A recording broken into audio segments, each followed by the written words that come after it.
This is reposted. Andrew, it was about 6 months into this podcast that I had to apologize that we had never had an Oprah Winfrey quote before. I was like, I'm so sorry. We went 6 months and we never talked about Oprah Winfrey. I'm again apologizing. We're well over a year and we have yet to talk about the Marshmallow test. In 1960, a Stanford professor named Walter Mischel began conducting psychology tests on kids ages 4 to 5. He would bring them into a room and say, I will give you a marshmallow now, but if you wait 15 minutes, I'll give you 2. And then he said, I'll let you think about it. And then he left the room, videotape to see what would happen. He went on to study them for the next 40 years about the kids. And those that showed delayed gratification and waited for the second marshmallow ended up having higher SAT scores, lower levels of substance abuse, and lower likelihood of obesity. Here's a quote. If you want to succeed at something, at some point, you're going to need to find the ability to be disciplined and take action instead of becoming distracted and doing what's easy. Success in nearly every field requires you ignore doing something easier, delaying gratification, in favor of doing something harder, doing the work and putting in your reps. I know you love this quote. I know you love this. I do love it. I would like to say when we started talking about making this podcast earlier this year, we did say we were going to do the marshmallow effect early and we didn't. So we wanted delayed gratification for everyone that's listening. I really like this. I mean, I subscribe to most of these principles, and it kind of outside of the obvious, I feel like, do you have a level of a comfort level with risk? Like there's a certain level of gambling when you put in hard work and you don't see the instant gratification. Like no risk, no reward. The people that start a tech company out of their garage, they don't know if it's going to pay off. You think it might, and if it does, it'll be huge, but it also might not. And you have to be okay with putting in hard work and maybe not seeing the gratification. Like how many people thought they were going to be in the NBA and then weren't? They practiced 8 hours a day. So I think that's kind of a negative spin on it, but like I think there's a level of comfort with risk that you have to be able to have.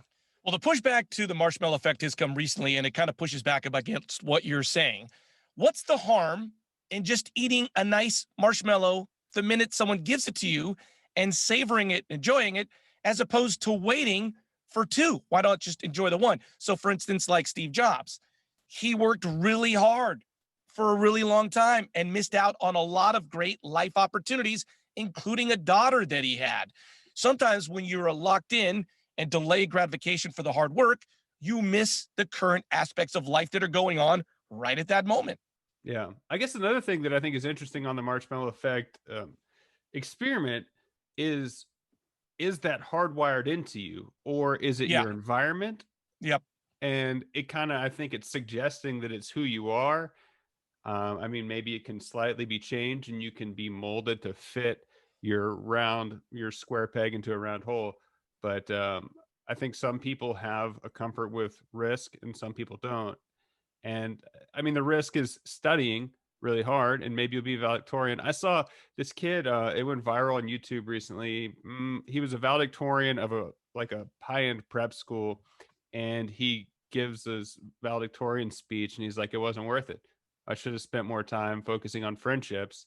I'm number one, but what does that really mean at the end of the day? So I think you just have to weigh out, and you don't know what you're going to get. You're agreeing with my pushback. I love that. But I think delayed gratification is great. Like, just think about in terms of like vacation, right? Your family says, hey, we're going to go on a vacation to Hawaii. So you save the money, you eat out less, you think about it, you prepare for it. It gives you something like an anchor to be thankful for and look forward to. That's why I think delayed gratification is important.